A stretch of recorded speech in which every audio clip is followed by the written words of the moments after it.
Welcome back to another exciting round of my guide. They made a video game. So last time I read not one but two articles about this. One by the name of Farkle, the other who responded, the team of Sonic Omens or Burrow Studios, and I read both of them trying to gain insight as to what actually went down with not only the game but also with the team. So Farkle knew something was up and decided to write an article about it, and a lot of people followed suit with it and had their own impressions of the game. Then Burrow Studios stepped up and they explained their side of the story, trying to spread insight on the situation. And lo and behold, we have another one here that is addressing Burrow Studios' official statement. And at this point, I feel like that I need to have word of mouth from the devs themselves to clean this up, the honest to God truth, because I feel like that that's what's needed right now. Me digging up the honest to God truth from these people, because at this point it's gonna take transparency and coherence just to get to the bottom of this. So here we have another document titled Addressing Ouroboros's Lying to You About Farkle and a General Debunk, the 2023 update. The following link is crucial to debunking Ouroboros, and I actually have it up right here. So this right here in this Wayback Machine is Bolt. I kind of recall that. I think this is the name of the development team. Burrow Studios Media team.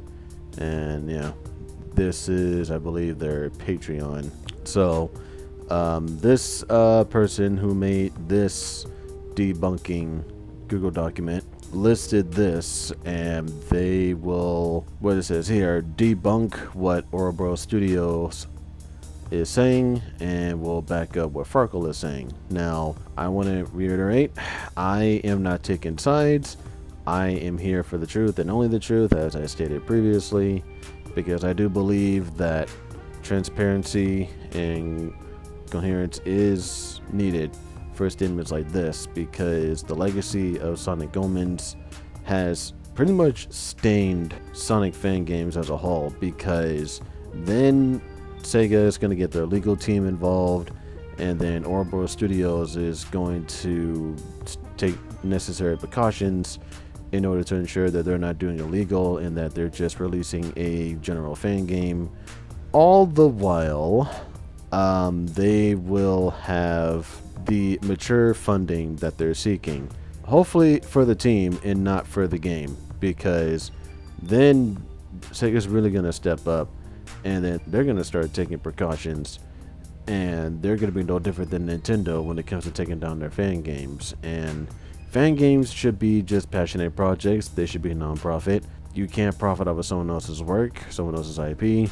That's not how that goes. So if it's a fan game where the profit isn't going to the game itself, but for the person who's making it, that's as far as they can go. And that in itself just sounds worrisome, because people are essentially giving money to people who are making a fan game based off an IP. So monetization might not happen at all. In fact, for this instance, probably shouldn't happen, because it's just going to spell disaster later on. So here's this person's response. Sheesh, you guys really can't move on, huh? Alright, let's do this one last time. Yes, Ouroboros has lied about pretty much everything. No, they did not beat the allegations. Okay, so let's once again start at the Patreon drama. The Patreon drama first occurred in August of 2020. Ouroboros has since repeatedly claimed Farkle harassed and stalked them for at least a year prior. This is entirely false. In fact, I was cleaning up my phone the other day and found the following screenshots. Yep, okay. So this person goes by the name of Poncho. Pretty sure that's the person that's addressing all of these. So looking at all of this, I think that it is morally appropriate for people who are making the game to just receive donations just for themselves and not for the game itself, because I've seen people who make fan games and actually stream their development, and they receive donations and subscriptions just for themselves and not for the game itself. The fan games need to be non-profit because it's based on the IP that they don't have, once again. So donating is completely optional, and the fan game should just be free to play. There is absolutely no reason for anyone to even try and profit off someone else's work. That's not how this is supposed to go down. Links to the images within the screenshots to prove none of this is Photoshop. And when you try to click on these links, it goes to a black screen that says this content is no longer available. I can't really tell how these could possibly be photoshopped when it doesn't look photoshopped at all, especially when like this person said that this was on their phone and they're effectively taking screenshots of the Discord server along with the users within it and them talking about it. So no, I strongly believe that these are not fixated or fabricated in any sort of way possible. Turns out I was the one who even alerted Farkle of Omens' shady Patreon dealings in July of 2020. Notice how initially we just thought it was donations and left it at that. We simply disagreed with them taking donations to finish the game, which was explicitly stated was where the funds would go. I wouldn't be until later that we saw this gem, and then that's part of the Patreon. $5 per month. You can gain access to work in progress game and animation materials, including beta tests, $20 per month, a special role on Mania Discord server, and alpha access to our material. Direct confirmation that yes, paid beta tests were indeed a thing.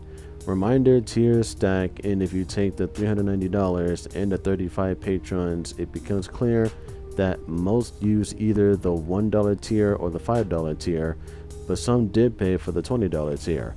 That's right, some people paid $20 for beta access prior to episode Shadow of Water. In fact, 2 people paid $100. The average is around $11, so some did pay for the $20 tier. Here's the issue. Ouroboros would like you to believe that they made pennies off of this early version of their Patreon. However, a quick dive at the Wayback Machine, as well as using the $390 they earned in July 2020 from 35 patrons as shown in the screenshot, we know for a fact that they made $1,008 off of the Patreon in June, July, and August alone. Thanks to the Wayback Machine, we know they made $238 off of 24 patrons in June and $380 in August from 32 patrons. We also know they had 22 patrons in April 2021, which if you average out the previous amount with this patrons numbers, means they made around $1,200 to $1,400 in those 4 months alone. Take these averages and they could have made around $5,632 in 2020 prior to the drama occurring in August of that year. As post the drama in August, that Patreon could started to drop. This is so illegal that had Sega known earlier, they could have taken Ouroboros to small claim court. Due to Patreon being US based, Ouroboros being Russian plays no role here. Patreon is US based and thus US jurisdiction would apply.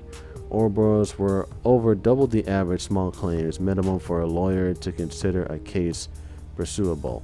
And keep in mind, while this is a theoretical amount for what they could have made in the first 6 months of 2020, we can 100% confirm that they did make $1,008. So the one thing that I recall heavily is when the episode Shadow of Water was coming out. That was pretty much when everybody suspected that they were profiting off of the IP that they don't have. And judging by the fact that, yes, this is a Russian studio using a United States based website for funding, I actually had to boot up the Ouroboros team's official statement for this one, because it says here that the Omens related content was posted on Patreon as original content. So, meaning that the assets used for the game were the only things that they shown off, which again was the Reaping Rift assets. They were also contacted by the manager of social and community for Sonic the Hedgehog at Sega, so they were aware that someone in Sega was aware that there was a team out there that made a fan game, and it says it right here. I caught wind of a few people mentioning that your Sonic 2020 fan game was being locked behind a paywall on Patreon. I was digging a bit and didn't see any active content on there, so thank you if you already removed that. My advice would be to remove the bit in your Patreon description about the fan game just to completely decouple it from the site, so that that's so closely tied to paid content. So at that point, they had to be cautious to ensure that anything Sonic related was removed, and only the assets that they created were left intact.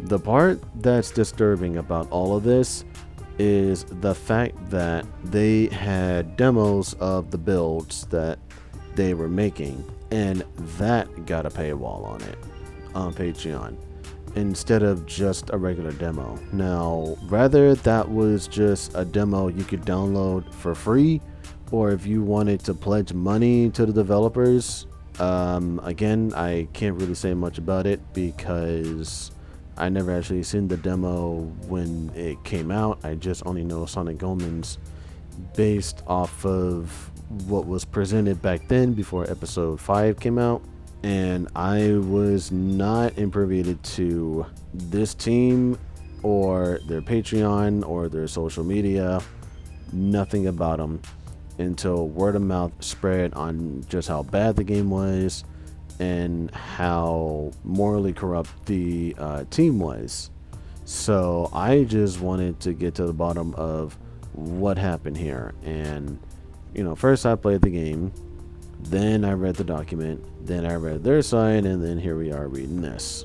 Now, I personally don't believe that this Russian team would just exploit a US based website like Patreon like this, because they should have known better than to just profit off of someone else's work, because that's when legal issues get involved, and that right there is a case within its own. And it continues by saying, now for those claiming the Patreon was Bolt's personal Patreon and it was not meant to fund Omens development, then why did Bolt himself tell us that was exactly what it was for? Then it says right here, I am an animator with experience of 5 years. I work on freelance. In my free time, I devote developing my personal projects. These are both short animated videos and the development of a game on Infinity Engine based off Unreal Engine 4. If you're interested in the content that I make with our team, you can support us how others here. Support from my Patreons will go to our project's development and recruiting people to team. Clear as day, Bolt tells us it was for the development of both short animated videos and the development of a game on Infinity Engine based on Unreal Engine 4, which is Omens, or as was known as Sonic 2020. He tacked on his animation work to the About section, but if you glimpse at the Wayback Machine once again, the Patreon was simply just for Omens. No other game existed on the Patreon at the time. Go look at the Wayback Machine link, Chum Zone. You are dead wrong. So first off, we see the Patreon right here, and then we have the 100, and then by scrolling down, recent post by Bolt, there's the music for it for Sonic Omens, and then that's them promoting the episode release, and then we have the artwork for the game as well, and then some more sketches and just basic illustrations and designs for the game itself, and also the release of the game's music. So bits and pieces of this game can be viewed before any of it comes together in an initial release. So the money would go to gain access to basically see builds of the game that aren't even complete or they're just a work in progress. Sketches, concept art, music, that's all that it is. And this is how they're making their money, simply by locking these build sketches and pieces of music behind paywalls before any type of demo is released. I think this is where people said that the game had budget, because all of that money was going towards just unlocking little features of the game before it was all put together, and also the demo of the game, whether it be free or not. But to me, all of this is optional, because not everything on this was locked behind a paywall that you had to pledge money to. So what I'm seeing here is bits and pieces of the game that people could freely pledge money to just unlock to see what it was. And I think that's the problem with this is, yeah, Ouroboros Studios knew that they knew what to touch and what to leave alone. So first they made their own builds, then they talked about the Hyper Tornado, which debuted in Sonic X and was created for Sonic X, made by TMS Animation, because none of the Sonic games ever used Hyper Tornado. Like, none of them did. And if asked by Sega or the authors of the Hyper Tornado to remove these assets, then they would. I have not seen any requests by them to Ouroboros to take them down. Now, if Ouroboros Studios was more transparent on what these little animations were and the games that they were making besides Sonic Omens, but in this case it was Sonic Omens, then that would be fine, if not perfect even, because as a game studio you should basically have nothing to hide. Nothing gets covered up. People can see what the Patreon is all about, and people who are pledging for it, as reported in this document here. So there's no reason to hide anything. There's no reason to cover anything up. Everything needs to be as open as humanly possible, especially when they're making a fan game based off of an IP that they didn't create or own. So I think this is where the biggest issue lies, is the budgeting. They are receiving money for property that they did not create, they did not purchase for themselves, they do not own. None of that. The assets that they were building, even the Hyper Tornado, which again was in Sonic X, which was not created by Sega, because if it was, we would have seen the Hyper Tornado in the game, or the X Tornado for that matter. That would be a different issue in its own, because then they're really just going full force, just the original source here. But the fact that they're basing this game off of, for one, another released Sonic game by Sonic Team and Sega themselves, Sonic Unleashed, and Sonic X, an anime created by TMS Animation, is kind of a mix of the two. And again, Sega is open to fan Sonic games. They actually embraced Christian Whitehead and Simon Thomley to make Sonic Mania, which is a licensed fan-made Sonic game.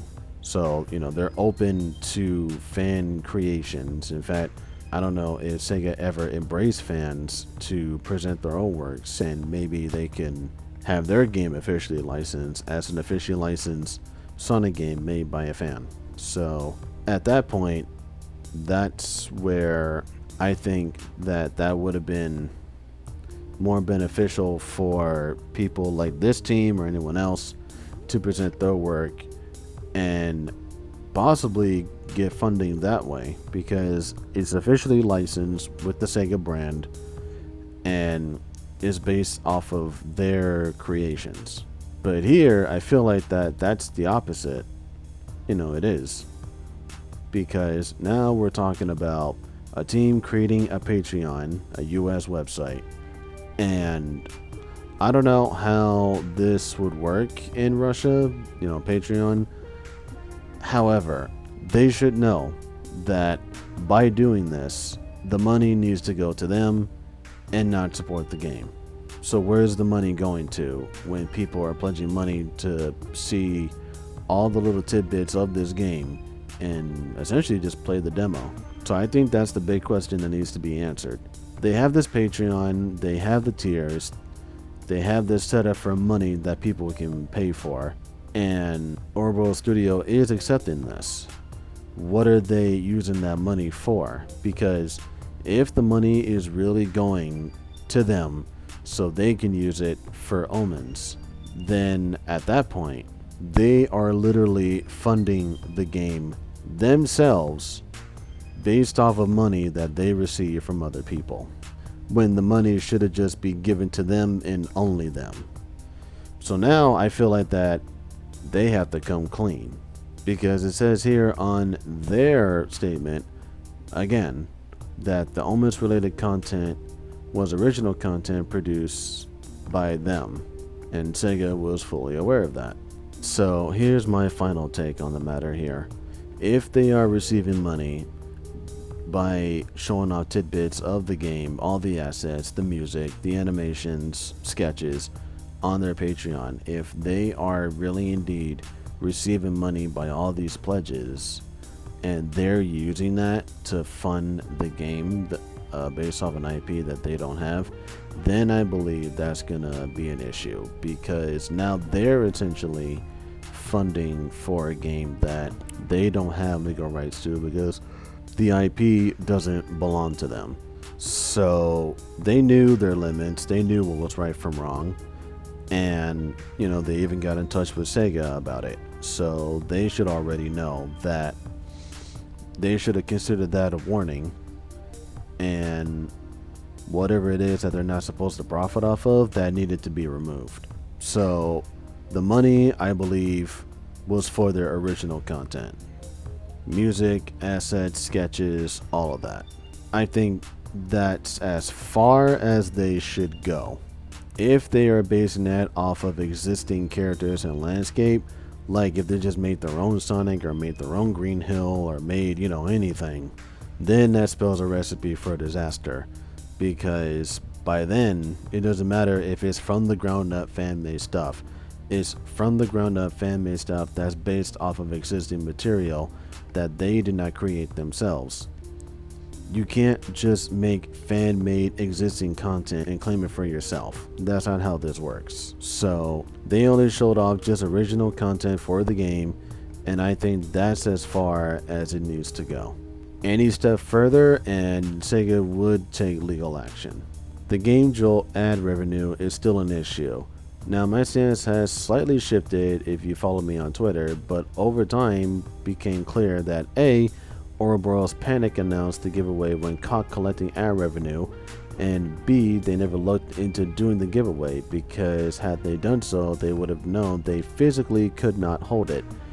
That's right, the giveaway, they keep changing over those $10 they illegally collected. Yeah, at no point could they legally hold it. They announced the giveaway last August. Russia got sanctioned over their invasion of Ukraine in March of that year. There was a whole 5 months between the sanctions going into effect and them announcing the giveaway. It was never deliverable.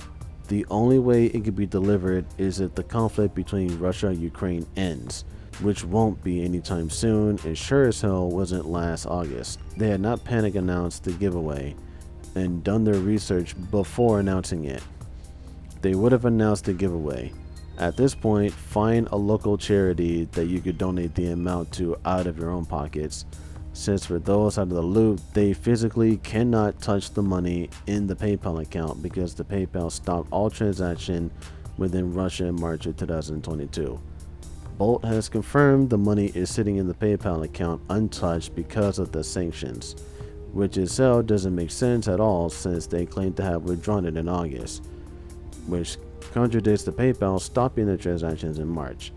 I cannot reiterate this enough. Bolt out of your own pocket, just donate the money plus the extra you would have paid to total up for the giveaway prize, and find a local charity to donate to. That's literally the easiest way to solve that whole part of the drama. Don't hold on to a giveaway that won't happen anytime soon, if at all. Be the bigger person and just donate from your own pocket, and then pocket the PayPal money when you can finally access it, as at the point you at least already spent that would have been the ill-gotten gains on a good cause, and the money becomes yours. So I've actually heard about this, and again, I was talking about this website, GameJolt, a website that I personally just do not know about, because that's where all the fan game content goes, or I think any gaming content for that matter. If it's original stuff, then I feel like that would have been justifiable enough to receive money, but if it's fan-made stuff, then obviously no. But because they uploaded Sonic Omens and didn't know about GameJolt or what it does or what it's all about, and then somehow they got $10 and then decided to take it off, and then Ouroboros commented on that, and then they said thanks to Farkle's reporting, they have disabled those. So then they said themselves, thanks to Farkle's document, we are now aware that we've been benefiting from these ads the entire time. The ads are switched off now. In the screenshot below, you can see how much money we made with Sonic Omens. So they knew late that they were benefiting from this and then decided to disable it. So now they just have $10 that they were just going to donate that to something, but because of this battle that's been going on between Russia and Ukraine, it became, shall I say, infeasible just to give it to a place that really needs it. So they couldn't do a giveaway because of this ongoing struggle, and just like this person said here, they could have just donated it to a charity instead of just holding on to the money that they probably just couldn't get access to. So I don't know what the effects of the battle has caused for both countries, aside from Russia being banned from the Olympics this year. But if Russia is going through some kind of lockdown, like let's just say that people in Russia can't really move about outside the country because of this conflict. Like, I'm not entirely sure on the details because I didn't do any research on it, but that's been some talk ever since the fight even started. I think this is something that Ouroboros Studio needs to touch upon, because what exactly has been happening with this team since this struggle has been happening? Was there something that they could have done with this money, but they couldn't? Like, they actually couldn't. Was it out of their power to use those $10 from something, or the PayPal for that matter? Because now we're once again in a scenario where someone is just holding on to money and they can't do anything with it, or they try to do something with it but can't. Now, it's not like what happened with Gerard, where he thought that all that money that was building up was going to some charity, but he was completely unaware, so he got personally involved to move it, even though he should have been personally involved from the very beginning because he was running the show the entire time. Here, because this team didn't know that they were making money off of a website that they may or may not have known of, now they got these $10 sitting in an account, and they can't really benefit that for whatever giveaway that they were trying to do because of whatever's going on in their country. So now I feel like it's on the team to just be aware of what's going on the outside, because this is now conflicting with what it is that they have to do. So never mind the fact that they just have money sitting in an account that they should have done something with, but whatever this conflict is, whatever it is that's preventing them from doing so, they should have known about it. You know, that's like whatever happened with the coronavirus outbreak, where people try to do something outside and they can't do that because, you know, the virus was spreading, people were either dying or getting sick, and they couldn't do anything about it. So they just have to wait and get cleaned up until the dust settles. And I think that's what's happening here. You know, as stated here, they physically cannot touch the money in the PayPal account because PayPal stopped all transactions within Russia in March of 2022. So what this means to me is, at a certain point, they couldn't do anything. And honestly, they should have known about it, or at the very least just researched on it about how this conflict or whatever's happening in Russia was going to affect them. Could be lack of consideration on their part, but that's what it spells to me, is they have this money and now they can't even get access to it, so they can't even do the good thing and do this giveaway or just donate it, something.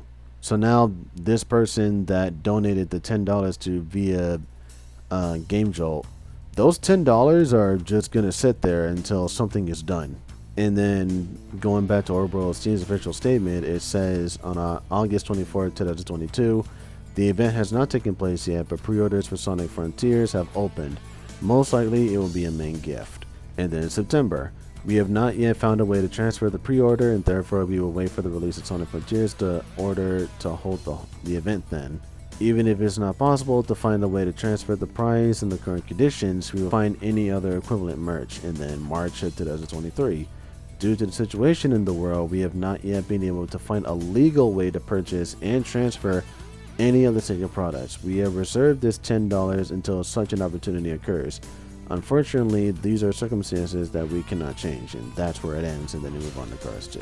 And then this person suggested that they just simply donate it to a charity, even though Ouroboros has stated time and time again that they tried to find a way to transfer the products and they weren't able to. So now it's like they can't ship anything outside of their country. They can't use that money for anything. They're pretty much stuck until this whole situation blows over. And I don't know if they reported that they have, but again, they need transparency. They need communication, because this team is on many people's shit lists, mostly because of the game that they put out. And now they're going to start digging into their history, only to find out that they're using Patreon to fund the game, and whatever money they made from Game Jolt they couldn't do with. So they're just going to view this team as irresponsible and morally conflicted, basically a fraud. And I'm pretty sure that's what they're calling Ouroboros Studio after the release of Sonic Omens. If they're not saying the game is bad, they're not saying the team is awful, they're just going to flat out call them a fraud and have nothing to do with whatever it is that they're making. And then you get people like Farkle doing all this digging up, and this person right here who goes by the name of Poncho, who is doubling down on them, debunking them, and shedding light on the situation here, even though Ouroboros Studios said that they were going to respond to all of the allegations, and then here comes this person debunking all of those. So this could spell disaster for the team, to be completely honest, in anything that they do. So now they're essentially being backed up in a corner that they are finding more and more difficulty getting out of. And the only thing that they have to back it up is the honest to God truth. Whether it hurts them or it helps them, that's entirely up to them. But honesty is their best policy, their only policy. Again, there's no reason to hide anything. Absolutely nothing. Now I'm going to briefly address the Sonic show. In a word, pathetic. You misrepresent key details to make Omens look good. You outright claim that because we have no reputation to maintain, that we were initially malicious. You know what? Fine. I'll give you what you want. Hi, I am Poncho0411. If you've been around the Sonic community since around 2018, when the bumper engine first came on the scene, or an up-and-coming Sonic tuber, or hell, maybe you're just Brazilian, see stats below, and then I'm going to showcase the stats right here. And then here's a little statement underneath. My point is, chances are you probably at some point tried out or heard of a little mobile tech demo of the bumper engine called Sonic Lost Ark. Yeah, that was me.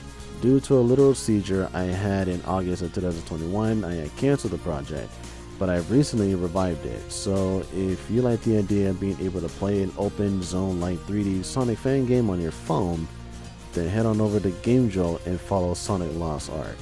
Okay? There, you now have reputation to hold me to. I'm fully expecting you to somehow twist this into a negative light again. You seem to be good at doing that. Regardless, the Sonic show, Chum Zone, you guys do know Ouroboros as a company has moved on, minus John Rice. Farkle has moved on, even I have moved on, and still fully intend on it. I would have just replied on Twitter to what the Sonic show says specifically, but you blocked me simply because I showed a side of the argument Ouroboros just does not want anyone to see. In the end, Ouroboros was called out for legitimate illegal activity by a literal child. I'm not making this up. You've been feuding with a child. And their response was to allege that the child in question has been harassing and stalking them upwards of a year prior, when in reality, I was the one who let them know of said Patreon a month prior to the video you tried to use as proof of said harassment. You claim that Ouroboros got hit the worst when you've been harassing a little child for the last 3 years straight. Yes, it's been 3 years. Move on. Also, you guys do know that had Sega known about the Patreon before Bolt nuked and rebranded it later on, that legitimately the game would not exist. It would have been DMCA'd. With what I have, I am able to safely say that they made at least $1,000 off of the Sonic IP. In layman's terms, that's about 17 copies of Frontiers. The fan base was already in panic mode when it was discovered, to the point that the community went and harassed both Katie and animated fan projects. The thing is, animated fan projects can legitimately have donations to some extent. Why? Sega is not an animation company. Copyright law covers many aspects of the company's IP, but the main one is competition. Ever wondered why Sony owns the Spider-Man movie rights and not Marvel? Marvel bankruptcy aside, it's because Marvel was a comics publisher first, not the multimedia behemoth it is today. For this same reason is why Sega was able to give Sony and later Paramount the live-action movie rights to the Sonic franchise. Sega has no competing product. Every animated Sonic project, official or fan-made, has no direct in-house equivalent at Sega. The closest thing we ever got was Night of the Warthog, which was 15 years ago. And honestly, I do remember that because, and I spoke about this last time, and I think Farco brought this up, and I brought it up after reading it, that Sega, they are not an animation company, they are a video game publishing company. And that's where all the Sonic games come from, you know, made by Sonic Team and then published by Sega. So when it comes to animations, anime, movies, yeah, you get Paramount, you get TMS Animation, Deke, who made Sonic Side AM, Underground, Adventures, you know, all of that. I was aware of the Sonic show drama because of a man by the name of It's a Man's Will, also known as Demigod Productions, who also created the Sonic the Ghetto Hog fan dub. And honestly, I kind of ignored it because it was just, to me, constant bickering, and I just wasn't interested about it. But yeah, I didn't really know much about the bickering between Ouroboros and this YouTube channel called The Sonic Show. And apparently, yeah, here comes something else. Ouroboros STD, aka the developer of Sonic Omens, wants to sue Farco. And I'm going to be brief with this one. They have been targeting me since the document was released, to the point where it became borderline harassment. They want to make me fear them by suing me. I'm not kidding. They want to sue me so that they can ruin me and my family's lives. So where it all started when someone told me that I was getting made fun of in Sonic Omens Discord servers, so I made a tweet asking them to leave me alone peacefully since they were constantly targeting me. I moved away from the drama a long time ago, but they clearly haven't, so I had to call them out. And then here are the screenshots right here. Pause if you want to read.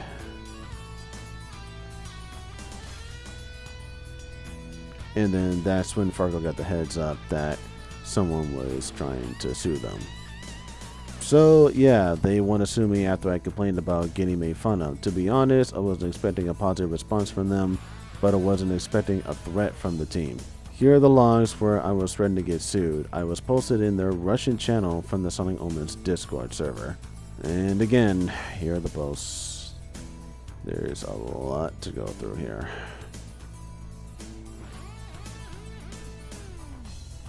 So because of this entire situation, in order to defend myself, I ended up locking my account. After I did that, JOH found out about it and was amused by it. And then here's, probably the last verse of Farkle here. I've received a few Sonic Omens defenders saying that my previous document was debunked by Ouroboros STD, which is clearly not true. Fewer Jester has compiled a document debunking the claims that Ouroboros had. like them claiming I was harassing them on August 2019, which I've never done. I definitely recommend to go and read that document. And there is a 2024 update of this. Oh my god. What now? Well, the only thing we can do currently is calling out the behavior for threatening to sue people who are against them. They have not learned anything, and instead of taking responsibility, they prefer to harass people instead. Please share this around because I need all the support I can get, and they need to be stopped so this won't be repeated again in the future. Oh my god. Okay. Wow. Like, I in my mind just said, late to the party, but let's just get through this because there's more here than I was initially exposed to. And lo and behold, it really does get worse as this thing goes on.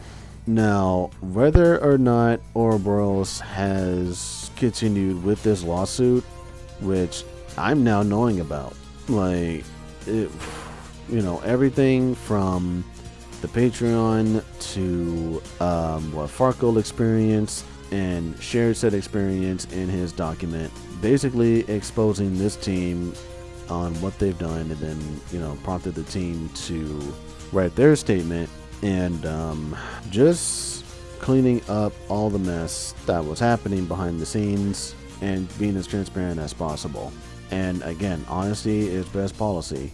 You cannot hide stuff because you're effectively backing yourself up even further than you already are. So there's no need to hide anything. There's no reason to run. No, none of that. You need to be honest and transparent because now people are going to start calling you out and they want nothing to do with you anymore. Especially when you're portraying this kind of behavior to this Sonic Show person, which I just glanced over.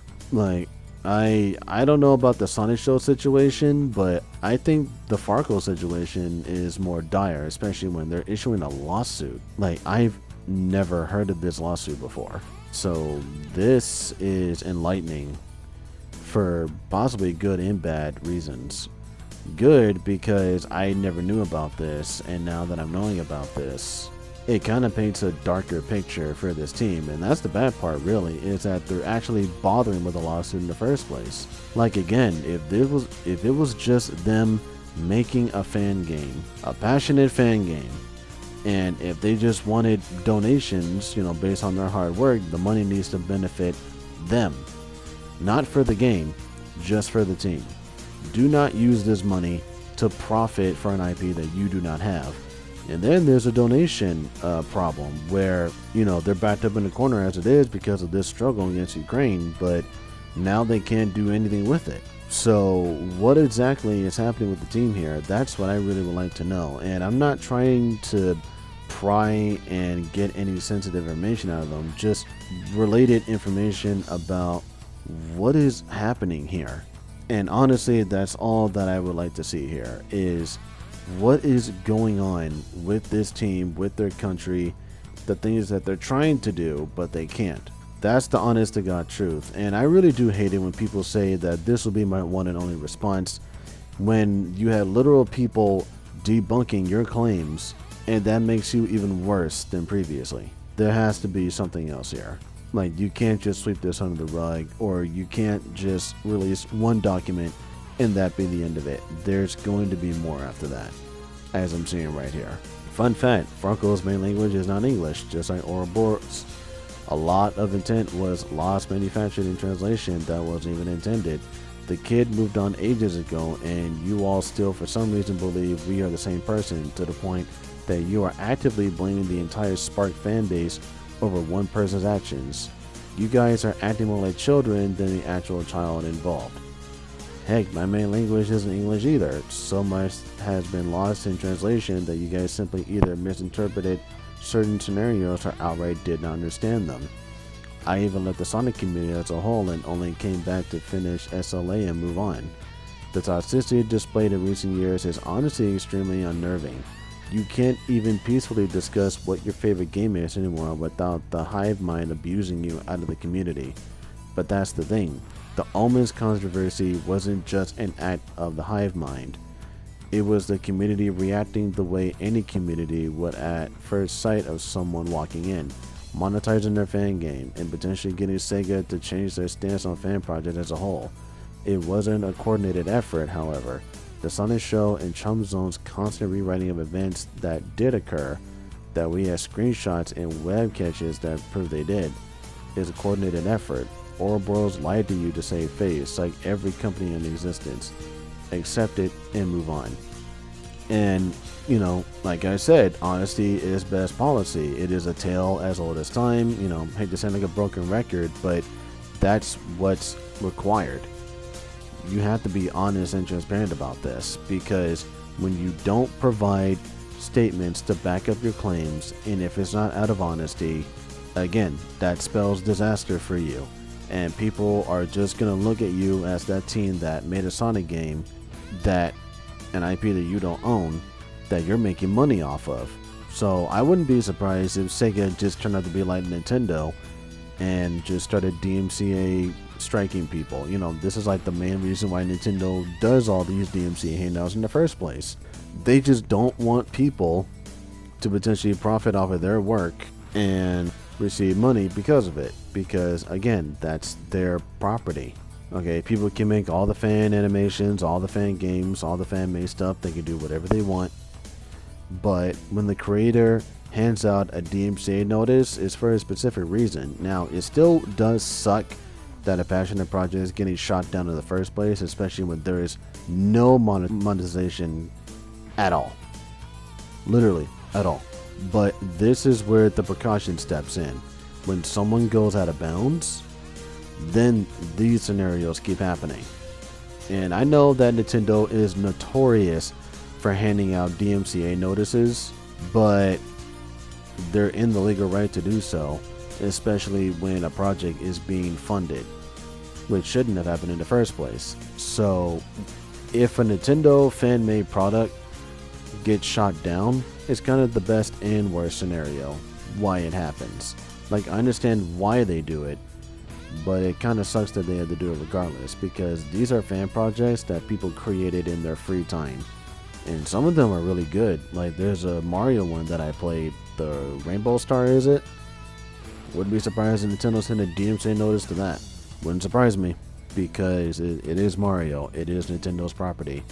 So wouldn't surprise me at all if the next day that game just became unavailable and just had to be taken down.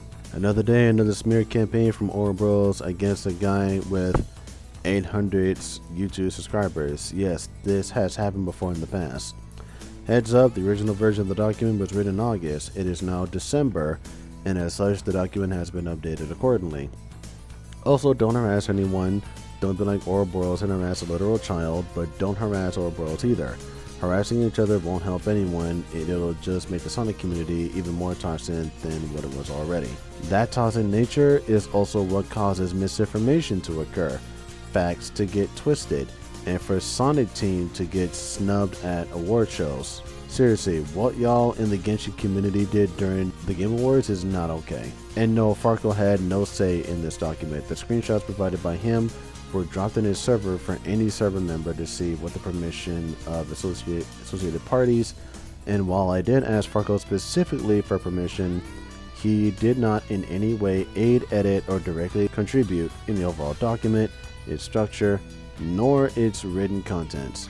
Last Farkle was made aware, he believed I stopped working on this back in October. As stated as top of the document, this document was largely written in August, and unless stated otherwise, most of that original draft is present.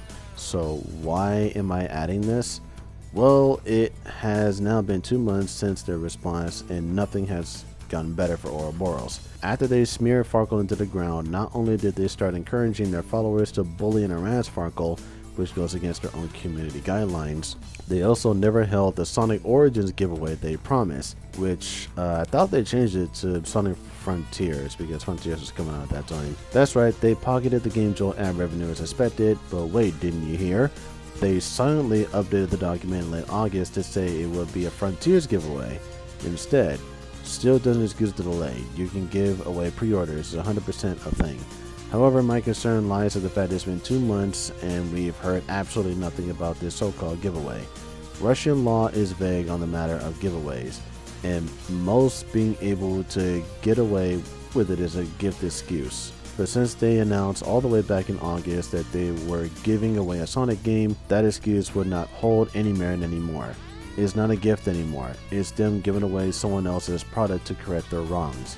But that's just speculation. The lack of a giveaway happening isn't. Couple that with the discovery of the Hyper Tornado model being stolen, their patch making some levels harder and others unbeatable, as well as making some combat areas that were previously optional mandatory. It is clear that they haven't learned their lesson. They once again looked at the criticism, said screw you, and punished us for noticing their misdeeds. The only promise they kept was removing the inappropriate textures found on Maria's model, and that's because they really had no valid excuse for it. I'm personally giving them until a month post Frontier's launch to at least announce the giveaway. And going back to the other document, they said that due to the situation in the world, we have not yet been able to find a legal way to purchase and transfer any of the Sega products. We have reserved these $10 until such an opportunity occurs. Fortunately, these circumstances that we cannot change. So as of this moment, going into 2024 now, prior to this, there has been no word about the giveaway. There has been no word about anything about it. So as far as I'm aware, that money is just sitting there and they can't use it. So going to the undergarments that Maria had, which was created by Eva Busidu. It was supposed to be based on popular undergarments in Ukraine that I believe that younger girls could wear. And then it says here, the joke had no negative background or intention. Although unintentional, this texture is in the game build 3.0.0, and despite the fact that it's impossible to see it during gameplay, it will be addressed in the upcoming update. Ava goes on to say that, this person was responsible for creating it. And again, I can't really say too much about that, because this could be no different than, say, again, looking up someone's dress, like an in-game model. I just don't know how anyone was able to see that. So I wouldn't say that that's kind of suspicious, but like, how did they even get a glimpse of what Maria was wearing? Like, that's absolutely bizarre to me. So I'm very curious about how that came to pass, how that came to light, that warranted a mention in the document itself. And then, again, going back to the giveaway, because they mentioned that they couldn't do anything with the money given the current state, but at this point, they should really just update about the matter, because they're just holding on to money that probably should have benefited already at this point. And the fact that it's just sitting there just really spells disaster for the team, because now they're just going to hold on to someone else's money and potentially not do anything with it. And going to all this abuse and negativity, like, it's just stacks on stacks on stacks on stacks. Like, it keeps building up, and at this point I feel like that the team needs to make this come to light and start addressing these things, because now these are topics that I've never heard about until now. Like, I was not aware of any of this about, them bullying this person who has a Sonic YouTube channel and making this lawsuit against Farkle. These are topics that I think Ouroboros needs to address, because now this paints an even darker message than already. Like, they were already in hot water because of Sonic Omens and the monetization that they were doing with Patreon, but now all of this, like, it just keeps going and going and going, and it's like there's no end to this. And then we have the December update. This is a small one, but now it's been over a month after the launch of Frontiers and there's still no giveaway in sight. Bolt has instead moved on to posting videos of the prototype version of the levels and try to hide the fact he pocketed the Game Jolt ad revenue, instead of holding the Frontiers giveaway they had promised back in August. John, despite leaving the team in October, is still issuing false copyright takedowns on anyone who compares his infamous Area 99 track to the very similar track from Cars 2 the video game. Oddly enough, the only person that appears to have held until their end of the bargain and moved on is Farkle. People keep coming to him with more info on Ouroboros, like John once again abusing the copyright system, yet he just comments on it in his private server and moves on. I find it ironic how the literal child in this situation is more mature party. Small note, earlier version of the document has some errors. Due to me being an idiot, I kept confusing JOH and John's username. That has been fixed. Nothing else has been changed or altered, minus John being added near the end. He too retaliated against Farkle at times. With the formalities out of the way, here's the document. Important things to get out of the way. Hi, I'm Poncho, Fewer Gesture, Neo Cybercat. I will outright say it because if I don't, Ouroboros will try to use it against me, but yes, I am a friend of Sparkle Gym. However, this was not always the case and certainly wasn't the case when Sonic Omens, then called Sonic 2020, first came out under fire by the community as a whole. Farkle and I met in late 2019, early 2020, and wouldn't become friends until later that year on the server of another acquaintance of ours.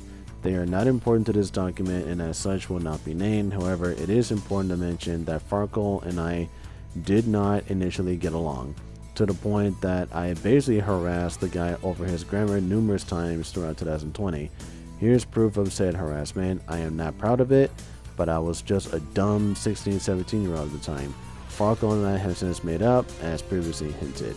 And then here are the provided screenshots here.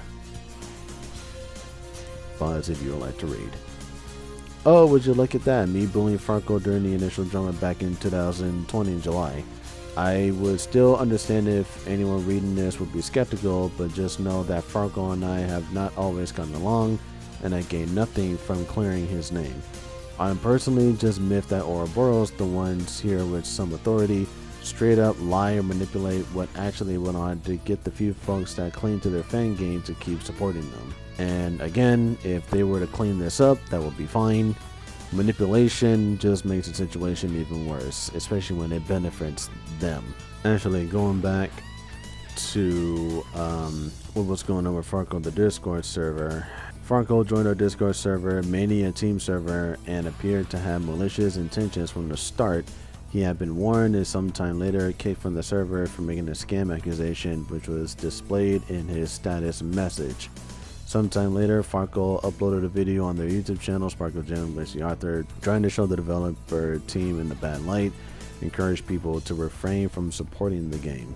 And the fact that Ouroboros actually went out of the way to say that Farkle joined the server with malicious intent, I think it would have been best if they just showed the entire situation from top to bottom, instead of just saying that, you know, he showed up at the Discord server with malicious intent. I need a breakdown, like screenshot after screenshot after screenshot, and yes, it is lengthy, but I rather have that than just flat out them saying he just showed up with malicious intent and we had no choice but to ban them. Now, they did give them a second chance and unban those people, from what I recall. It would have been more efficient to just see the entire debacle go down, top to bottom, instead of just saying showed up, started some nonsense, we had no choice but to ban them. So I would like to see the entire conversation just to see what exactly went down, because I think we're missing a few key components here.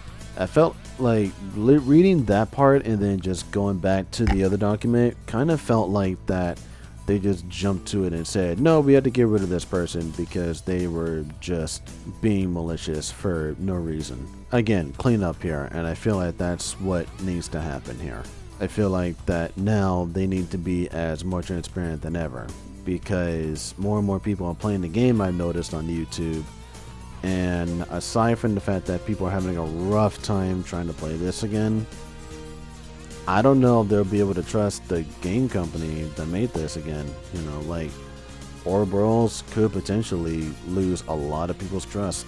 And never mind whatever projects they're working on now, people just won't care for them after all of this. And that's the importance of any company, really, is the overall morality. People need to understand that morality is what encourages people to either be interested in you or just keep their distance from you. And I feel like that a lot of companies don't really understand that, and they won't take their morality into consideration. So, yeah, that's the ongoing struggle that I've been seeing here. Major Ouroboros response debunk. Ouroboros, did you guys not know how to math, let alone how to check Bolt's post history on GameJolt? You guys claim Farco harassed you guys long before Sonic 2020 was in development. Yet here's a post from as early as 2019 showing that you guys had in fact released a build already. Due to how GameJolt works, we cannot see what did exactly the builds we made.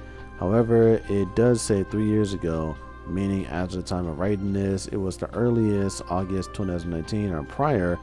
The video you tried to use to convince us that he attacked you prior to this is dated August 2020. Even if GameJolt rounds up years for posts, which is the case for profiles, the post is at the latest from early 2020.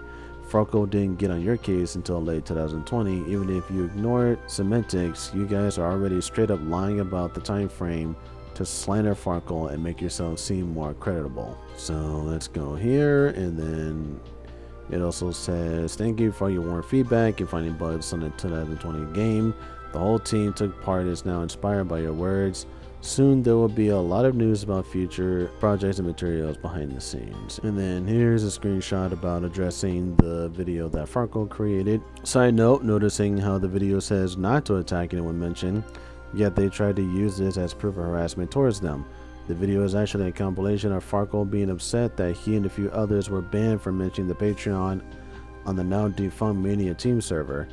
In other words, this video takes place after the initial drama in the late 2020. Oh, did they not mention how the initial Patreon drama began in late 2020 and stirred until the community as whole found out in May 2021? Well, now you know. It should need to be said, but due to them deleting the Mania server, neither side has proof of this occurring, unless Ouroboros for some reason still has the receipts of the banned users list that they initially carried over to the Omens server. I doubt that even if they do somehow still have it, that they will release it. And honestly, they have to. I think more than ever, they now have to showcase anything that can help them. But again, they need to be completely honest about it.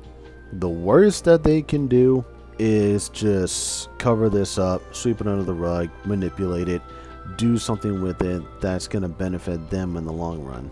And once again, that is going to damage whatever trust that they would have received after Omens. And now I'm thinking about it, that if their sole intent was to make the game hard on purpose, if their sole intent was to make a game out of spite, like I said before, then this really was doomed from the start. And my only question is, what was the point? Like, I think that's a question that needs to be asked. What was the entire point of, for one, making a Sonic game the way that they did and try to gain whatever finance they could, all the while trying to save face and going out of their way to either attack, silence, or sue these people that was giving them a rough time, when all of this could have been avoided if they just maintained a status quo and just made a passionate fan game. Because all of this, I feel like, could have been avoided if they just simply just make the game and avoid any or all negativity or hardship possible. That's honestly how I feel about all this, because now all these documents are going to keep popping up, and then there's all these debunks that keep coming out that sheds a brighter light on the situation, and this makes the team in question even more guilty than they already were. One more proof Farco isn't a time traveler and tried to cancel Bolt and his team prior to the game even existing. Okay, here's a video from Bolt's own YouTube channel from February 2020 that not only shows Sonic 2020 in action, but has a download link in the description. With this, we now know it was either August 2019 or around February 2020 that the first build of then Sonic 2020 was released. As mentioned previously, Farkle got on their case in August of 2020. Alright, I just saw a little glimpse of it. It is literally like the intro to episode 3 of Sonic Omens. Hint, if the video is gone, it's because Bolt took it down. Here's a backup just in case and a screenshot of the description. And yeah, the video as of right now is left intact, and the video has been archived in a Google Drive document. Something important to note. You may have noticed by now that I'm backing up any links I gather from Bolt's GameJolt YouTube page. Why is this? These guys have the tendency to delete all proof of their misdeeds after being called out. In their responses, they posted a screenshot of a conversation they had with Katie, the social media manager for the official Sonic the Hedgehog social media accounts. What they failed to tell you and Katie is that they deleted all 2020 Omens related content from said Patreon the instant news broke out. They were only in the clear when Katie looked at their Patreon because they had already scrubbed it off the page. There's documented proof of this. Who documented said proof? Numerous members of the community, including some who are now defending Omens. However, the most damning is JOH, the writer for the game, accidentally admitting Bolt sold bills on the Patreon after months of denying it. Yes, that's happened. Interjecting here for a moment, it is now October and most of this document was written in August. Why is this important? JOH deleted his Twitter account around October 16th. So much for it not being important affecting him. And then we have a little screenshot here. You didn't like the game and that's why you were spreading false rumors? Just pathetic. No, we're spreading false rumors, dude. They literally had a paywall behind more content of a fan game. What don't you understand? So what was the content? Something unique that the audience didn't have a chance to touch? Oh my god. And then we have another one here. And the rest of these are, yeah, all of this, yeah, like I said before, the demo was available on the Patreon, but again, manipulation, deleting stuff.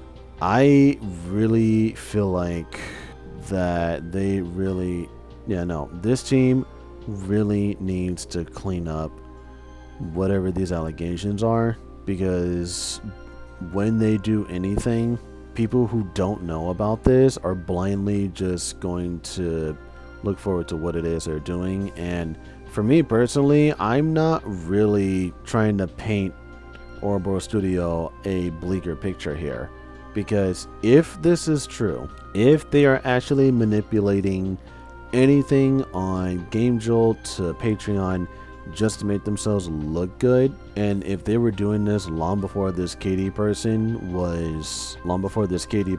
contacted them saying what's been happening on the Patreon, then they can forget about whatever projects they're working on, because people are not going to look forward to it, those that know the studio's history. Because anyone who plays the game now who thinks that something is amiss, they're going to do the necessary digging. And when they find out about all of this, they're just gonna view Ouroboros Studio as this morally corrupt, irresponsible, just this malicious game studio that couldn't even keep the morality in check. And it spreads like wildfire. Okay, they had a golden opportunity to clear their name, and I want to say that in their response that they managed to do just that.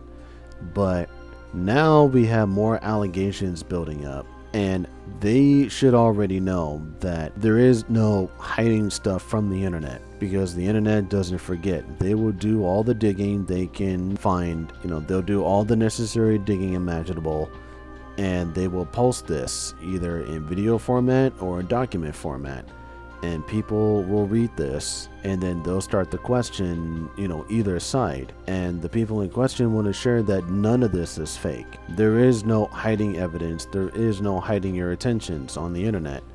They don't forget, they will do all the digging around, there's nowhere to run or hide to. So when it comes to situations like this, you have to come clean. There is no other choice here. Speaking of scrubbing pages clean after collecting the money, they did it again and admit to it in their response document. Where does this leave the Patreon debacle? Frankly, it leaves in a legal gray area. Regardless of the documented proof by the community, Katie herself never saw these post bills live on the Patreon page.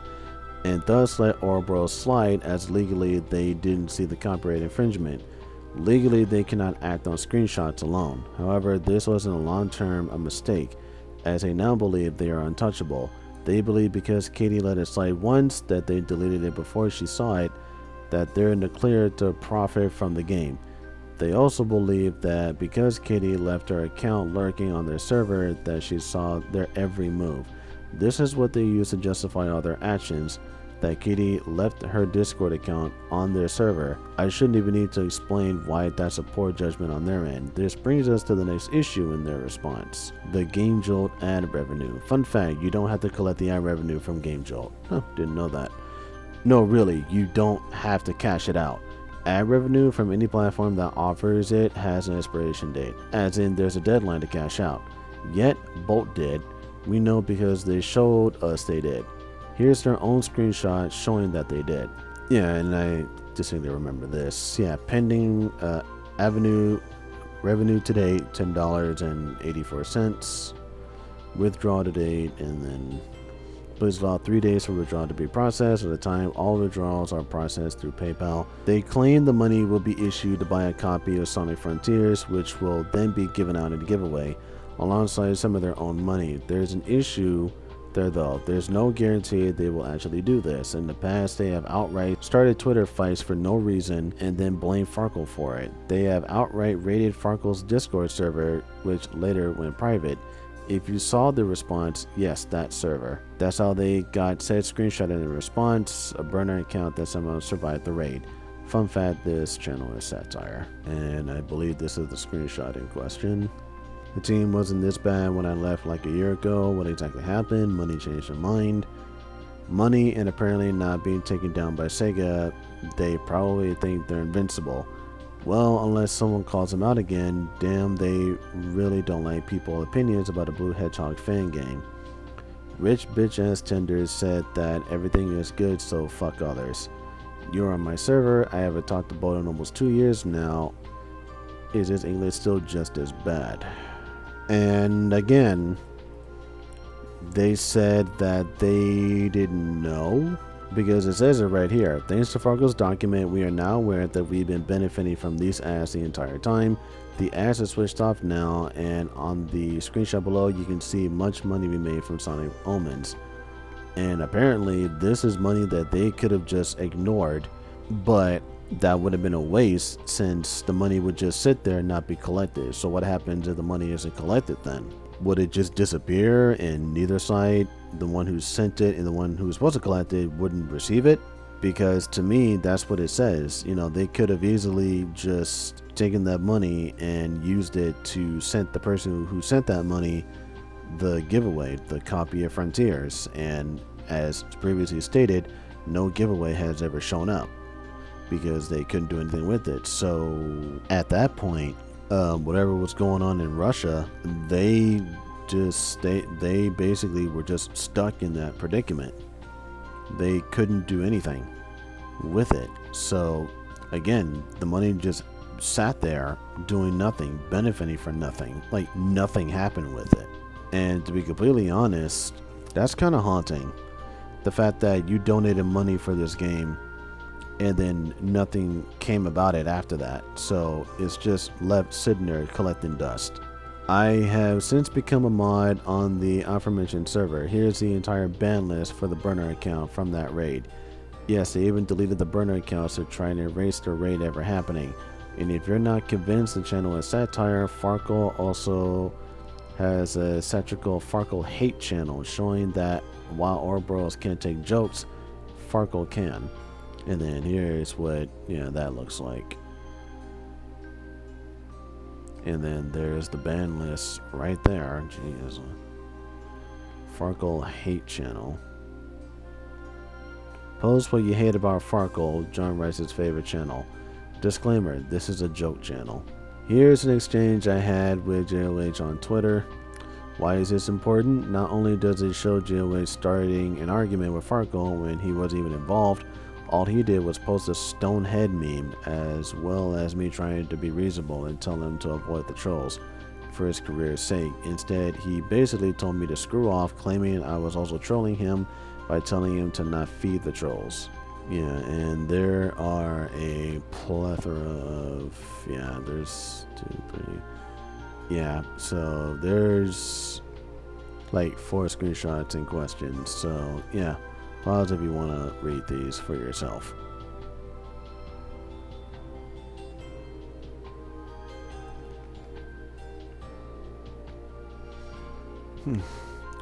You may be wondering, what does JOH acting like, for a lack of a better term, a man-child on Twitter, have to do with their response? In their response, they claim that they only respond to what they consider hate. In fact, they falsely claim that they only ban people for toxicity, raid attacks, rudeness, and insulted players, etc. Yet they conveniently left out that they also banned those associated with said people. I personally never joined the server during the original drama with malicious intent. In fact, I only joined it while typing this document to verify that they did unban everyone. You may be wondering, but if you never joined them, then you were never banned. Wrong. Ouroboros is failing to mention that they did, in fact, banned via association during the whole Patreon drama. I joined the server to observe what was going on. It was promptly banned for associating with Farkle. I would later drop my alternate in their server, which somehow flew past their Spark the Electric Jester ban for months. Yes, at one point they banned you for simply having a Spark profile picture username, as they saw that as associating with Farkle. The How to Train Your Dragon fan game. Farkle never said you guys developed the game. He merely pointed out your involvement with it. Promoting the project and providing models is involvement. You confirmed your involvement in your document. Even if you didn't get paid for it, you still prompted a project that claims to be a non-profit but accepts donations to continue development, which is similar to what you guys did with Omens back in 2020. This isn't a cheap attempt at manipulation. This is just showing consistent trend with projects Bolt is involved with, specifically the monetization of IP you do not own. It's psychology, not manipulation, and the fact you guys confirmed your involvement and it went out of your way to show your full extent of said involvement, something Farkle wasn't even 100% clear of, shows you guys don't even understand what you're being accused of. And then here's their response: that fan game wasn't even developed by our studio, but they were involved in it. You can find all credit on pages belonging to this project, and you won't find our names on our studio name there. The only connection between us and that project was more than 3 years ago, when we helped to promote it, several videos, and shared several 3D models with this project author for free. Bringing the project was something but a cheap attempt at manipulation from Farkle. Subscription. This game existed before Sonic 2020, aka Sonic Omens, was even a thing. It's not clear if Ouroboros was involved with the project in the past, but I assume, thanks to the Q&A video, that Ouroboros at least had some involvement with it.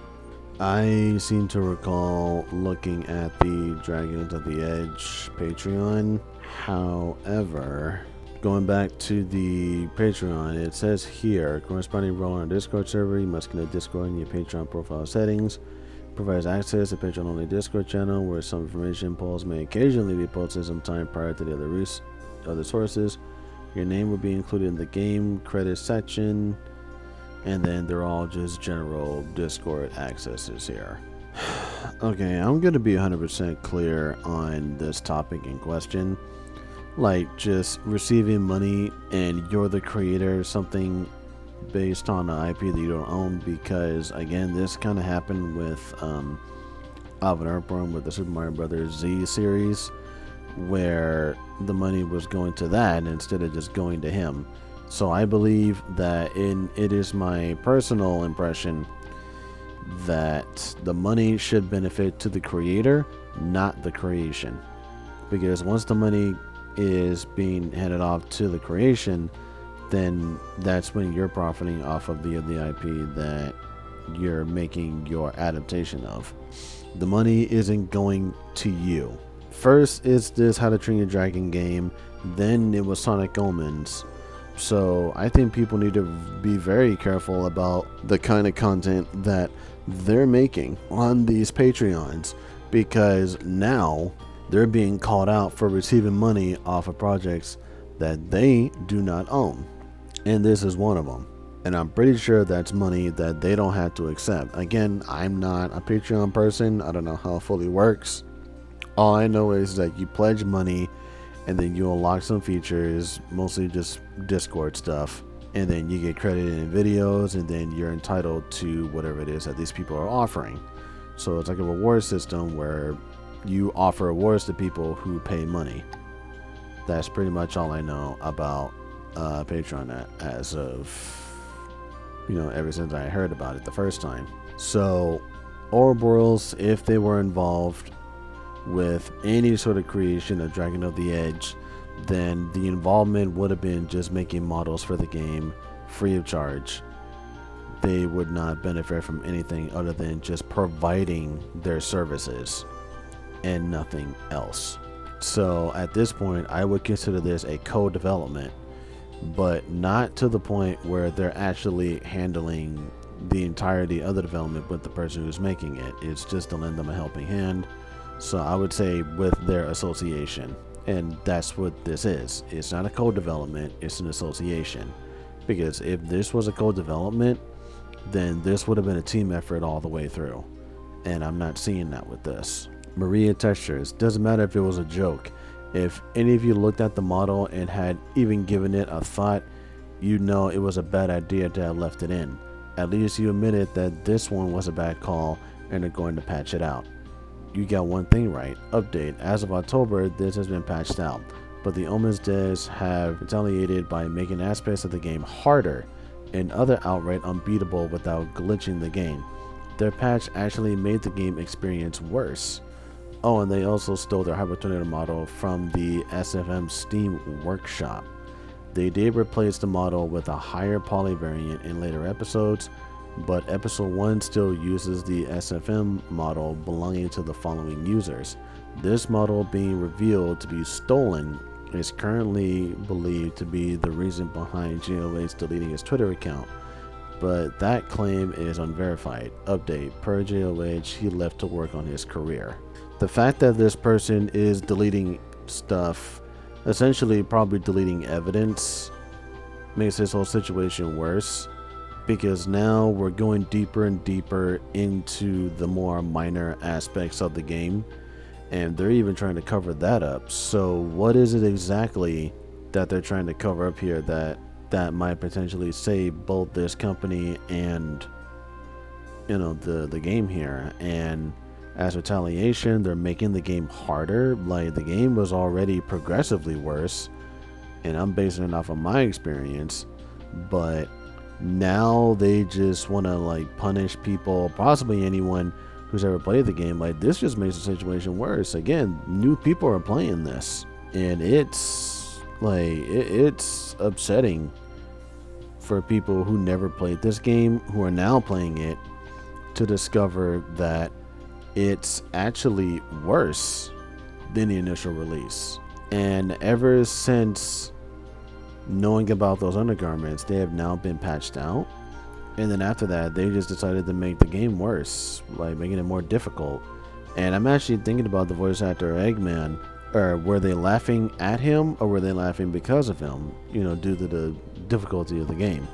Because now this might make the game even more frustrating and just not worth it. A one and done game that people do not want to think about or go back to. That once they review it, that's pretty much it. They might be worth mentioning, but worth going back to, honestly, no.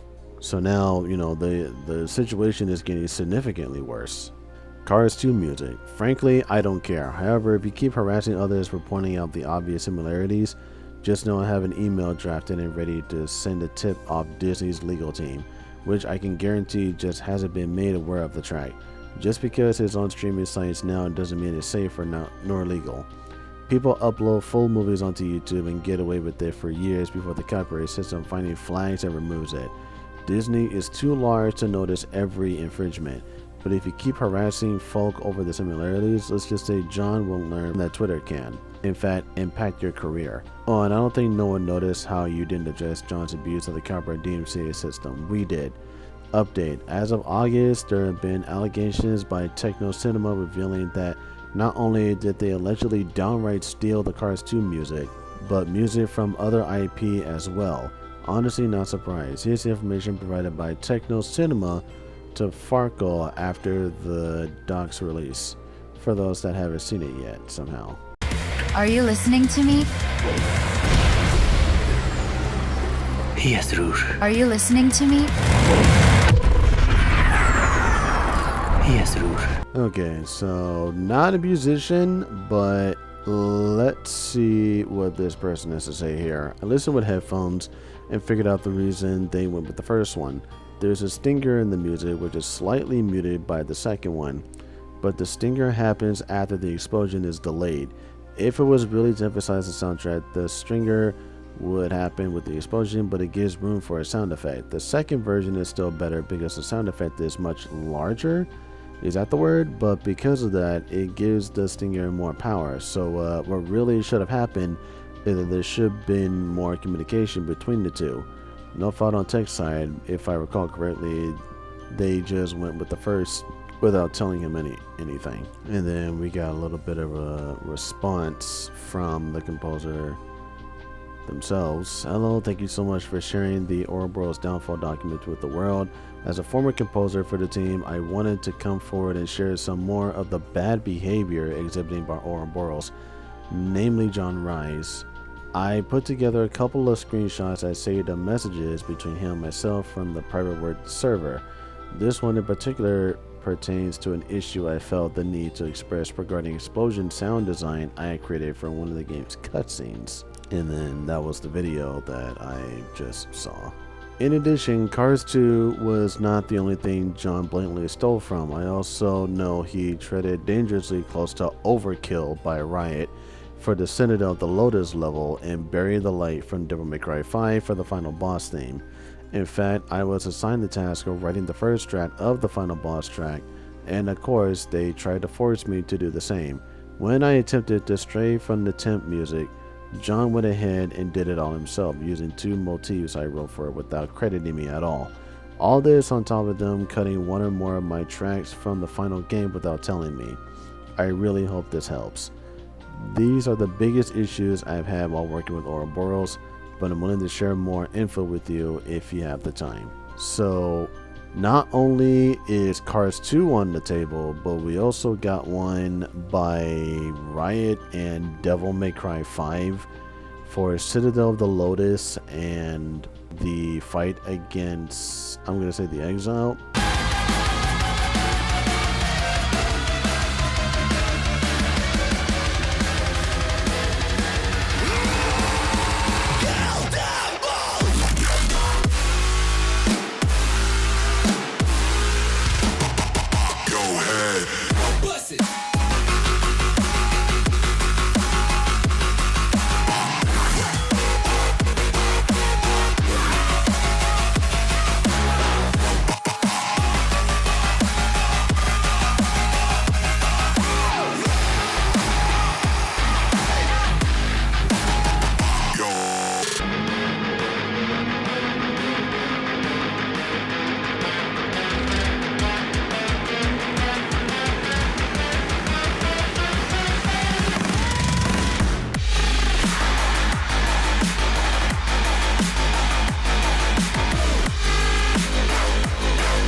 Okay, so comparing Overkill to the Citadel of the Lotus, I can hear some riffs of it. I think I can believe this more than I can with Cars 2 and Bury the Light with the fight against the Exiled. I can see the influence, but not really note for note. So overkill for sure. With some of the Lotus, yeah, I can hear some notes that are similar to each other. Also, suffice it to say the document has their personalities pegged. JOH and others took one look at the document and reacted very dismissively. I would be crossing some lines if I shared screenshots of what they said, but it was pretty ignorant. In addition, they responded to the tweet about them making fun of the Eggman VA with, "Oh well, we'll just have a drink with them tomorrow," tape pics and slap them in a hater's faces.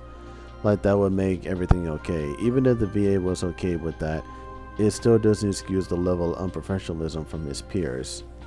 I was also being paid for my work during the first half of the time of the project, and while that is not necessarily something I think about first and foremost for a fan project, it was certainly a benefit that I appreciated.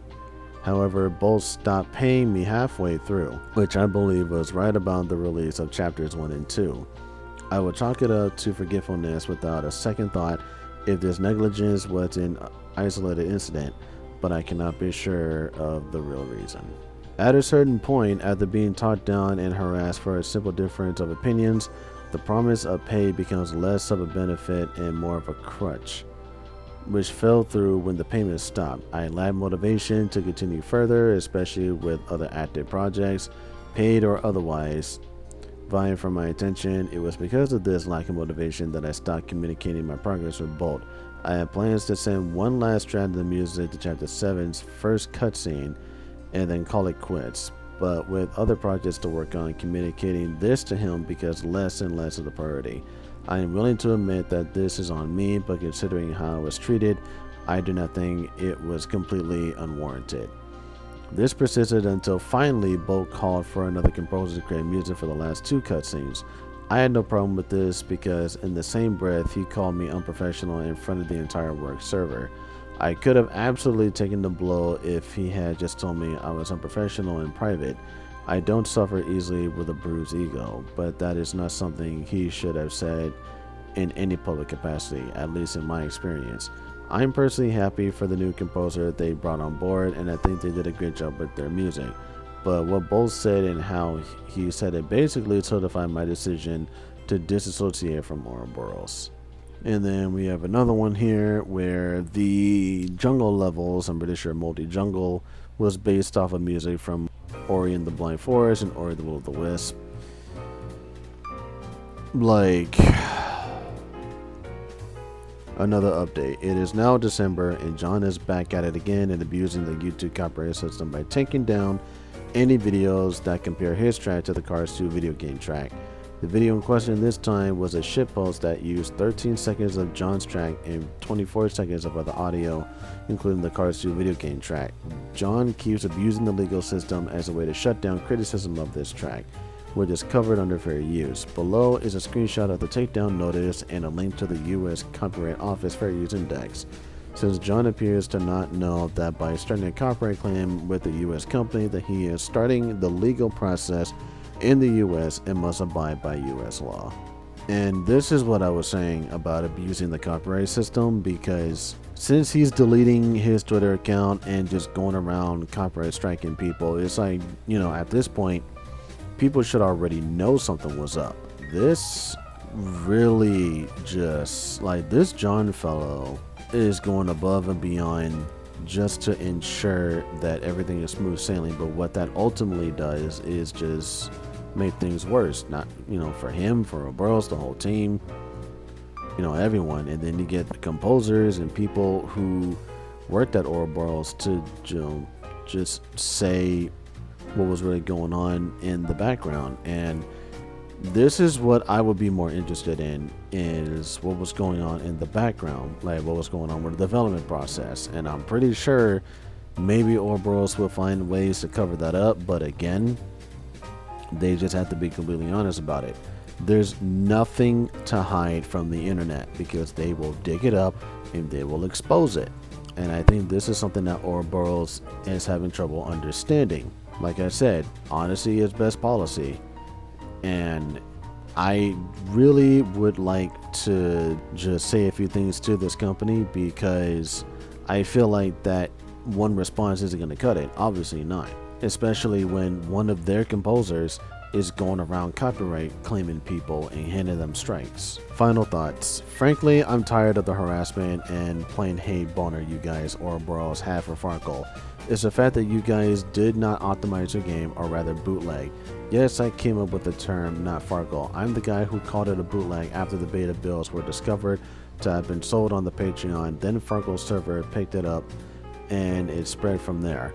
There's so much stuff you guys have wrong about the situation that you didn't even realize. Your response can be summarized like this: we deny everything, and here's a slander attack against Farkle. We even have an unlisted video that doesn't prove our point at all, but since it's unlisted, it means he's guilty. I'm honestly just baffled. You guys constantly said he attacked you prior to a public release, yet all documentation points to late 2020 at the earliest, when Sonic 2020 was released in late 2019, early 2020, up to a whole year prior. Then there's you guys not even acknowledging the actual wrongful deeds you committed, or brushing them off as it was just business on Twitter. That's the thing, you didn't even put that in the document. Bolt tweeted it in his account. This has to do with VAs getting sacked last minute and composers getting dropped randomly, which I do remember because the voice actor Shadow was dropped because they needed a microphone, so they settled with another one. And you know, the composer previously stated got dropped, wasn't even paid for the other half, and then exposed pretty much the music that they were, for lack of a better term, inspired by.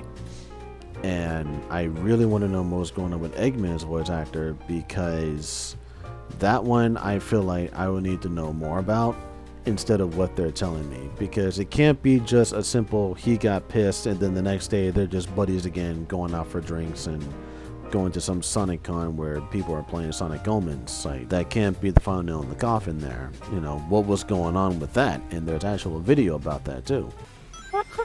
Ребята, охуенный босс! Врешь? Отличный донат, вовремя. Да, блять, заебало, все, я не могу больше. Все, хватит. Ебать, он лох. Так, ребята, давайте, ребята. You guys are so disorganized and unprofessional that you didn't even cover everything appropriately. Just the parts you could twist into Farkle being a bad person. Farkle mentioning you guys bullying the Eggman VA and causing him to have a mental breakdown wasn't him omitting information. It was just something that happened and you later resolved behind closed doors. Regardless, none of you mentioned this resolution to the public prior to the document being released, thus creating bad publicity. That's the main issue you guys have as a company. You don't avoid bad publicity, you embrace it. This tactic only works if you're already well established. You guys aren't. At any regular company, the actions of your employees online is taken into account and can be reprimanded. JOH and Bolt's actions on Twitter are not something any company will tolerate, even when those involved are in leadership positions. When Bolt, JOH, and John publicly retaliated against Farkle online, at any other company they would have been sacked, gone, fired. No questions asked. Bad publicity is only good in doses, but when it all pops up when you look up Ouroboros Studio on YouTube and Twitter is negative press, you've done something wrong. Get a PR and HR department, you need one desperately. Maybe when professionals you pay to advise you tell you what you did these last couple of years was a mistake, maybe then you'll listen. At least JOH already left willingly. Until then, this whole situation will just stick around. You'll always be known as the Sonic Omens team, even when you release your original IPs. The stigma won't leave until you do the right thing and admit your faults, not try to avoid them by slandering a literal child. It'll be your bad omen to carry as long as you're on the internet. Anyways, I'm done. After 4 months of writing this document on and off, frankly, I don't care much about this godforsaken community. But when people who claim to be professionals use their status to outright lie, I gotta call you out for it, especially if your argument is that the other guy lied and you provide zero manipulated proof. Also, if anyone wants further proof that they were manipulating their audience, shortly after their response they posted that they were working on Knuckles DLC for Omens but dropped it due to backlash. Really? That's sympathy baiting. They hoped enough kids would beg them for the DLC that the controversy would finally be buried. Nothing happened. Yet another piece that I didn't know about, Knuckles DLC. What would that be like? What happens after the main game? And you know, all this would have been summed up as because they tried to sweep this under the rug, because they were just trying to silence the people, you know, trying to expose them. And you know, again, like, one document isn't enough. They have to clean this up. They really need to act as a professional company, because at this time I feel like that they are literally trying to clean up their act in the worst way possible. And people like this Poncho person and Farkle, they're just fed up with it. Like Farkle, he's moved on. And then we have this document here to basically just expose what's really happening here. But on the developer side of things, this is where it's a blank slate, because we need their input on this. They said that their document is the only response, and I'm just going to be honest with you, I really hate it when people say that, because your one response cannot and must not be the only response, because then you get more dirt thrown at you, and you're basically saying that you're just going to stand there and take it when you know full well that you have more to clean up. And lo and behold, there's more. Addressing Ouroboros lying to you about Farkle in a general Debunk 2024 update.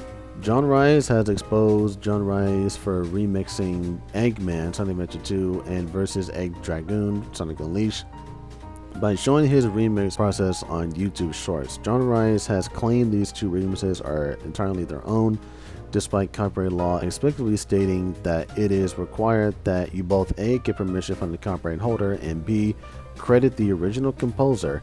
Neither has been achieved. It is now believed that he is profiting off of an IP he does not own, as the Omens soundtrack is available on Apple Music and Spotify. This update comes after Ouroboros endorsed a transphobic hate campaign in their Discord server in June of this year.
John Rice's lack of credit to the original composers, or even acknowledgement of these are remixes.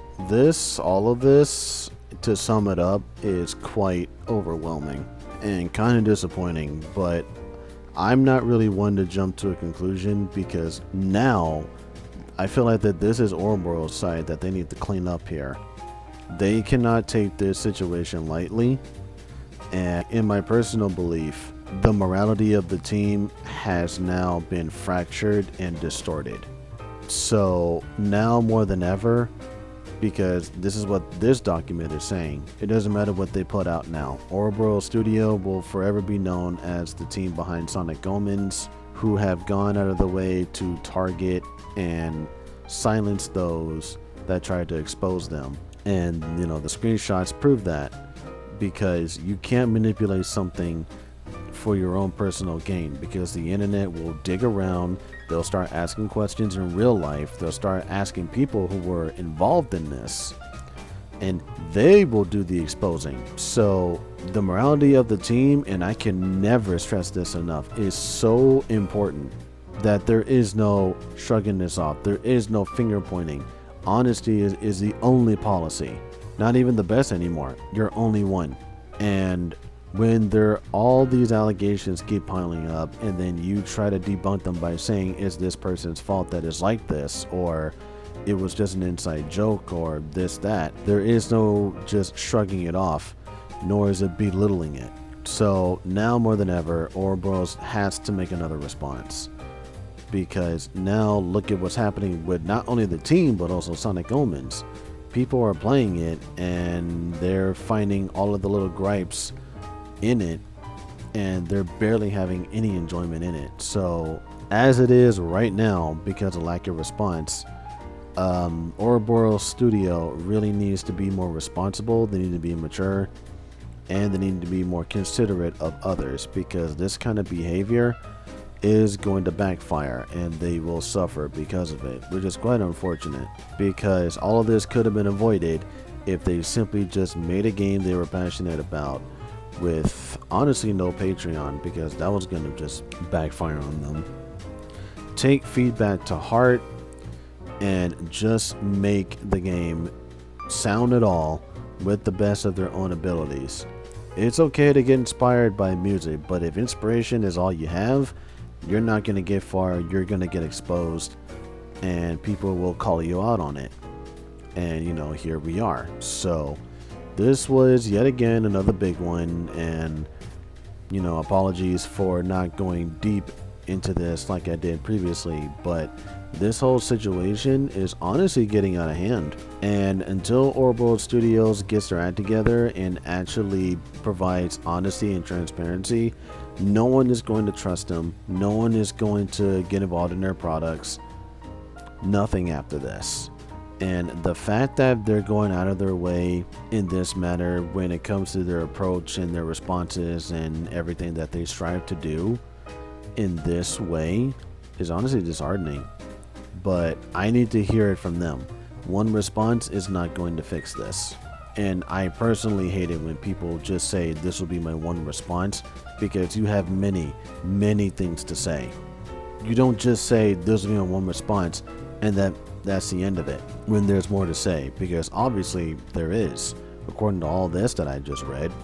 So I would need to possibly just get in contact with these people if possible and see what it is that's happening here, because you know, it's bad enough that people are kind of divisive about the whole Sonic franchise as a whole, but now the fan games have to get involved.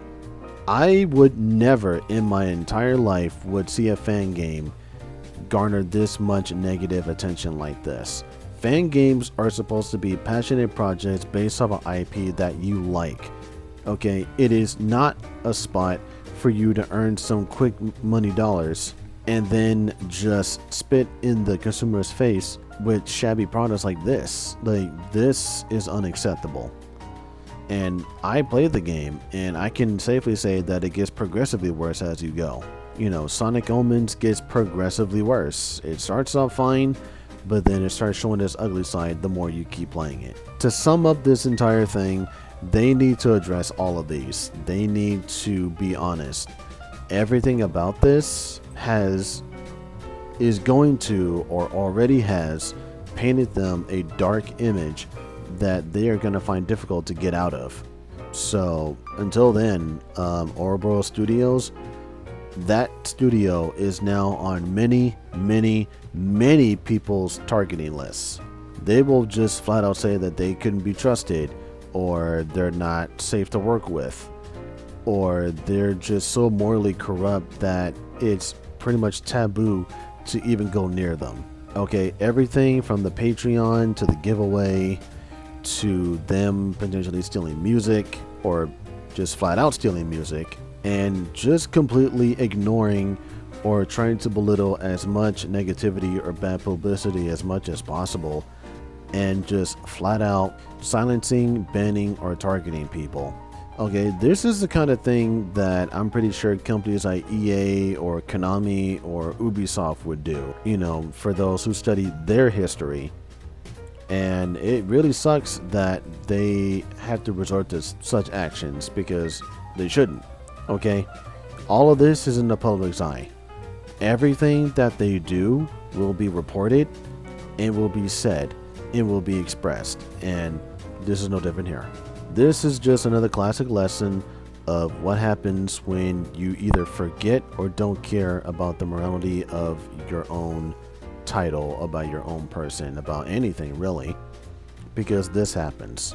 I can go on and say that when you play stupid games, you win stupid prizes, but for me, if you simply don't care about the morality, or if you want to try to save face and just belittle people who are exposing you for the wrongdoings that you know that you're doing, that you are so guilty that you want to maintain what little innocence you have possible, and then when you go around targeting people, what does that spell for you? So they have to respond to all of this and be honest about it if they weren't honest before. This is about the truth, and after this document, I think I can safely say, you know, and in reflection to the game that they put out, as well as the digging that other people have done over the internet, that Ouroboros Studio is a studio that cannot be easily trusted. They need to be examined, questioned about everything that they do from here on out, because it's going to take more than just a simple clarification or enlightenment that they're providing. It's going to take more than that. So until then, take everything that Ouroboros puts out with the utmost caution. And I need to know what it is that's been happening with this studio, even after the release of Sonic Omens, even before the 3.2.0 update, because that's kind of worrisome now that I know that they're making the game difficult and new people aren't playing this game. I've been noticing people who have never played this game before who are playing it now. So with all this in mind, to sum it up shortly, now that this is out, Ouroboros Studios, you're gonna have to make another response, because if you don't, that's pretty much it for you.